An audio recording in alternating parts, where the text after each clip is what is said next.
Après plusieurs mois de travail, je suis ravi d'enfin vous présenter mon setup 8K ultime.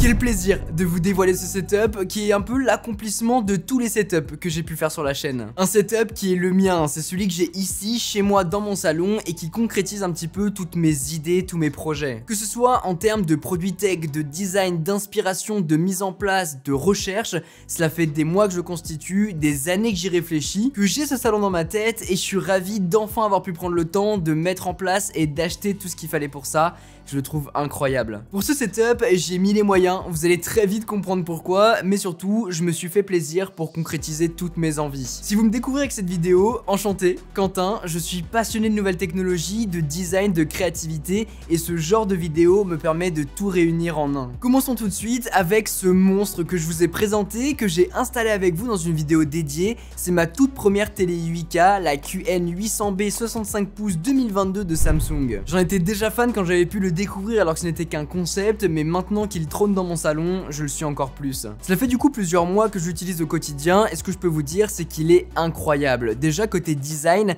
avec ses bordures ultra fines, son cadre rempli de haut-parleurs, il est super bien fini et la qualité est juste impressionnante. Pour être honnête avec vous, quand je suis passé de ma télé LG 4K de mon précédent setup à celle-ci, j'ai pas vu d'énormes différences. Sur certains contenus, oui, avec plus de texture, de finesse, mais la majeure partie du temps, pas vraiment. Surtout que j'utilise pas mal l'Apple TV 4K pour pouvoir regarder du contenu et beaucoup de contenus sont en 4K aujourd'hui. Par contre, après avoir passé l'été en vadrouille en regardant du contenu sur un petit écran ou sur des télés en 1080p, et bah le retour fait vraiment plaisir. C'est simple, j'ai jamais autant apprécié regarder du contenu. Déjà parce que placé ici, accroché au mur sans un câble visible, et ça a été une aventure qu'on a vécue ensemble sur Instagram. Bon, regardez l'install. 3 accroches pour mettre le meuble télé, la prise qui est ici pour tout accrocher, les 2 fixations pour pouvoir mettre la télé et les 2 trous qui sont reliés entre eux pour pouvoir faire passer le câble optique comme ça. Et bah au moins on n'aura aucun câble quand on accrochera la télé. J'espère. Et puis juste la qualité de la dalle 8K est folle, que ce soit en termes de colorimétrie, de détails, le niveau de finesse. Pour répondre tout de suite au top 1 commentaire, non, la 8K ne sert pas à rien, mais oui, vous l'utiliserez peu en natif dessus. Déjà parce que la plupart des contenus sont créés pour être diffusés en 4K, que ce soit sur les plateformes de streaming, les Blu-ray en 4K, la majeure partie des contenus sont créés aujourd'hui, en tout cas diffusés en 4K. Il n'y en a quasiment pas en 8K, et si ça a été tourné en 8K, c'est diffusé par la suite en 4K, donc ça sera pas la même chose, et si c'est le cas, et bah c'est rare et plutôt dans les vidéos de démo, de paysages, etc. Vous le verrez, j'utilise aussi beaucoup mon lecteur Blu-ray 4K, mon Apple TV 4K pour pouvoir regarder du contenu dessus, et du coup la question est légitime. À quoi ça sert d'avoir une télé 8K? Eh bien, pour l'upscaling. Grâce à son processeur et à l'intelligence artificielle, la télé va analyser votre contenu pour créer plus de pixels et du coup passer d'une qualité 4K à 8K sans que vous vous en rendiez compte. Plus besoin d'avoir un contenu natif en 8K puisque même un fichier, une vidéo 1080p, 2K ou 4K devient de la 8K. Ce sera pas la même chose, on est bien d'accord, mais la qualité est meilleure que sur une dalle 4K. Et puis, j'avais envie de me faire kiffer et passer un step dans mes setups et préparer l'avenir des contenus. On verra si j'ai pris un peu trop d'avance. Je suis parti sur cette télé en particulier et la marque Samsung parce qu'il n'y a pas beaucoup de constructeurs qui font des télés 8K avec un design aussi propre, mais surtout parce qu'elle a une fonctionnalité qui met tout le monde d'accord, c'est le boîtier One Connect. C'est un régal. Fini la galère de devoir changer un câble HDMI derrière la télé parce qu'il est cassé, switcher ses périphériques. Là tu connectes tout via un seul câble connecté sur la télé, un câble fibre qui plus est. Et c'est terminé. Ce qui me permet d'avoir une télé au plus proche du mur et moins de contraintes pour brancher, débrancher des consoles, des câbles, etc. Tout ça est donc concentré dans un meuble télé que j'ai appelé la station de connexion, puisque c'est à l'intérieur qu'on a tout, lecteur Blu-ray 4K, PS5, Xbox One S, Apple TV 4K, Nintendo Switch et même une Wii, si on a envie. J'adore, j'ai pu tout disposer à l'intérieur pour n'avoir strictement rien qui dépasse, rien de visible pour rendre le tout le plus clean possible. Tous ces périphériques sont donc reliés au boîtier One Connect qui est déporté, je peux malheureusement pas tout connecter en même temps puisqu'il y a que 4 ports HDMI de disponibles, mais j'ai tout préparé, donc il n'y a plus qu'à intervertir les HDMI, comme ça on est bon. Et jouer à la PS5 ou à la Xbox One S sur cette grande télé Samsung de 65 pouces, c'est génial. Je me tape mes meilleurs games de F1 Manager, FIFA, GTA, Forza Horizon. J'ai bien évidemment activé le max des performances, dont le 120 Hz, pour optimiser l'expérience de jeu et j'adore. J'ai toujours été un joueur salon, je recherche pas vraiment la performance, mais plutôt le confort. Je me suis même habitué à jouer à Call of sur un grand écran comme ça. Donc ça me dérange pas vraiment. Quand je suis parti pour plusieurs heures de game, je laisse ouvert la porte du meuble télé pour aérer le tout. C'est vrai que la PS5 chauffe pas mal et ça lui fait du bien. J'ai quand même fait des ouvertures dans le meuble télé pour refroidir si ce n'est que la prise multiple à l'intérieur. Plusieurs mois sont passés comme ça et je n'ai eu aucun souci. On verra si à l'avenir j'ai besoin de mettre un petit ventilo à l'intérieur.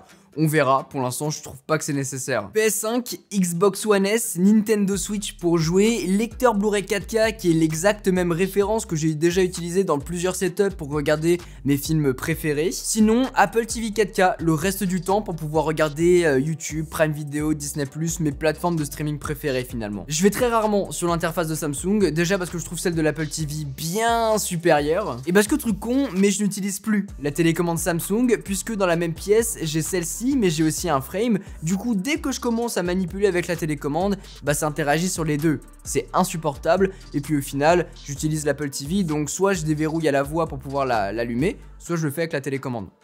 Aussi simple que ça. Problème de riche, sorry, mais c'est vrai que en fait j'utilise que l'application pour pouvoir interagir avec les télés. Comme ça je suis sûr de contrôler soit l'une soit l'autre. C'est un peu insupportable, je vous cache pas, surtout que ça marche bien, mais il y a un peu de latence. Donc c'est pas des plus pratiques. Donc j'utilise Apple TV. Sauf si vraiment je veux regarder du contenu en 8K natif. Dans ce cas là je passe par l'application YouTube directement sur l'interface Samsung. Mais voilà, c'est bien d'avoir une belle image, mais si on n'a pas un bon son, ça sert à rien. Du coup, connecté à cette Apple TV, en AirPlay, voilà les deux Vialet Phantom 2 édition Opéra de Paris. Mon coup de cœur depuis plusieurs années maintenant, je m'en lasse pas. C'est fou, il y a des produits comme ça que j'achète pour pouvoir vous en parler, et ils rentrent tellement dans mon quotidien que je les remarque plus. C'est pas le cas des Phantom 2. Déjà parce que designement parlant, elles sont dingues, mais surtout parce qu'on ressent l'ingénierie française à l'intérieur. C'est un produit superbe avec une qualité audio comme on en a peu ailleurs. Je vous en ai déjà pas mal parlé sur Instagram ou bien en vidéo, je vous laisse tout ça en description, mais oui, à l'heure d'aujourd'hui, c'est je pense encore le meilleur produit que j'ai pu acheter sur la chaîne. Plus de barre de son, de caisson de basse, uniquement les Phantom 2 pour rendre le tout très minimaliste, mais le seul souci là-dedans, c'est que ça fonctionne très bien en AirPlay, mais après pas moyen de les connecter à mon lecteur Blu-ray 4K par exemple, à ma PS5. Pour ça, je passe par les haut-parleurs internes de la télé, mais je suis pas 100% satisfait, et quand tu passes des deux Vialet à ça, bah y a un gap quand même. Du coup, je suis en train de me chauffer pour me prendre une deux Vialet Dione, mais c'est vrai que esthétiquement parlant, c'est pas ce qu'il y a de plus joli, ça va casser un petit peu, je trouve, l'esthétique que j'ai déjà instaurée ici, et au final, bah ça coûte cher aussi. Donc pour l'instant, j'attends, n'hésitez pas à me donner votre avis en commentaire. De part et d'autre du setup, voilà les Philips Hue Sign que j'ai disposés. Les nouveaux modèles en dégradé de couleurs, c'est juste superbe. Pour créer une ambiance sympa pendant qu'on regarde un film. Pas de boîtier Hue pour synchroniser mon contenu avec les lumières, tout simplement parce que je veux pas dégrader la qualité vidéo. Voilà, je suis très bien comme ça. Elles sont bien évidemment connectées, je peux tout gérer directement via mon application, à la voix ou bien avec la télécommande puisque j'y ai déjà mis toutes mes scènes. Dans l'ensemble, vous l'avez vu, j'ai vraiment concentré l'essentiel dans un setup incroyable. C'est précisément ce que je voulais et je suis ravi d'avoir réussi. Le seul axe d'amélioration que je vois, c'est vraiment sur la partie Blu-ray 4K, console de jeu pour avoir un meilleur son via une barre de son. Mais c'est vrai que pour l'instant, bah, je suis pas encore totalement satisfait. Et puis sinon, cable management absolument parfait. Voilà, on voit rien, sauf si on ouvre le meuble fatalement, on est obligé d'avoir une prise multiple quelque part, mais sinon nickel. Mais peut-être que le câble des Philips Hue Sign que j'ai laissé pendre pour l'instant, je vais peut-être la mettre dans une goulotte. Dites-moi ce que vous en pensez. Soit je le laisse comme ça, soit je le mets dans une goulotte pour pouvoir, donc ça se verra un peu plus, mais ça sera peut-être plus propre.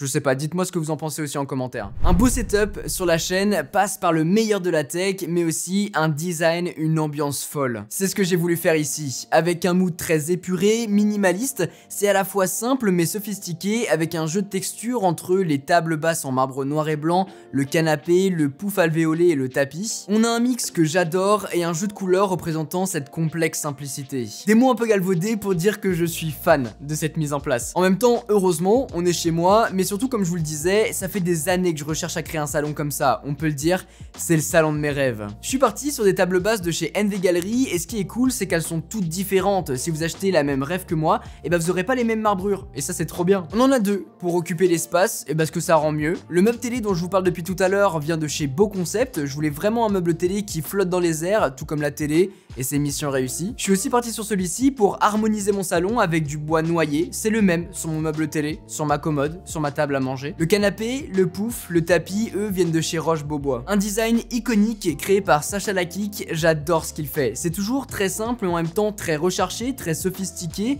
avec des lignes gracieuses et pour le bubble, le nom de ces canapés, une texture 3D alvéolée hyper agréable. Déjà au toucher mais aussi dans l'assise, vous êtes dans un nuage. C'est dur de s'en rendre compte en vidéo mais c'est vrai que tous ceux qui ont posé leurs fesses ici, et ben ils ont eu du mal à décoller. D'ailleurs ils sont toujours là. J'ai pris le 3-4 places qui est plus un 3 que 4 places d'ailleurs du fait de ses coupes sur les côtés, mais qu'est-ce qu'on est bien, c'est simple, il faut que je sois vraiment motivé pour bosser, sinon je passe mes journées ici, entre le canapé et la télé, c'est mort. Pour la déco, petite figurine cause bien évidemment, des box avec des livres et Blu-ray 4K qu'on retrouve aussi dans l'autre partie du meuble télé, j'ai aussi mis des statues, une autre figurine cause, l'OG du studio, le Dyson Pure Hot and Cool pour purifier l'air de mon salon. Vu que c'est un salon ouvert sur la cuisine, ça permet d'enlever toutes les particules nocives des cuissons par exemple, et puis beaucoup de plantes vertes, parce que c'est agréable, ça donne un côté apaisant et quand le soleil tape dessus, avec les reflets sur le mur, c'est fou. En parlant de soleil, il tape aussi sur la télé et c'est pour ça que je vais faire installer des stores motorisés connectés, ça sera juste incroyable. J'ai fait les devis, j'ai fait tout ça, manque plus que à payer mais c'est rush, donc on verra. Mais je vous tiendrai au courant sur Instagram dès que ce sera le cas. Ça va être pépite. Voilà, je pense avoir fait le tour de ce setup télé 8K ultime. C'est je pense le setup le plus évolué qu'on ait pu faire aujourd'hui sur la chaîne.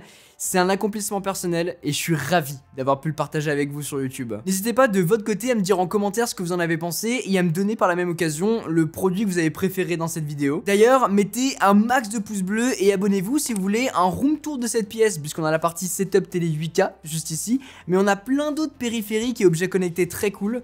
Donc si jamais vous voulez ça, vous savez ce qu'il vous reste à faire. Sur ce, c'était Quentin, passez tous une très bonne journée. Tchau!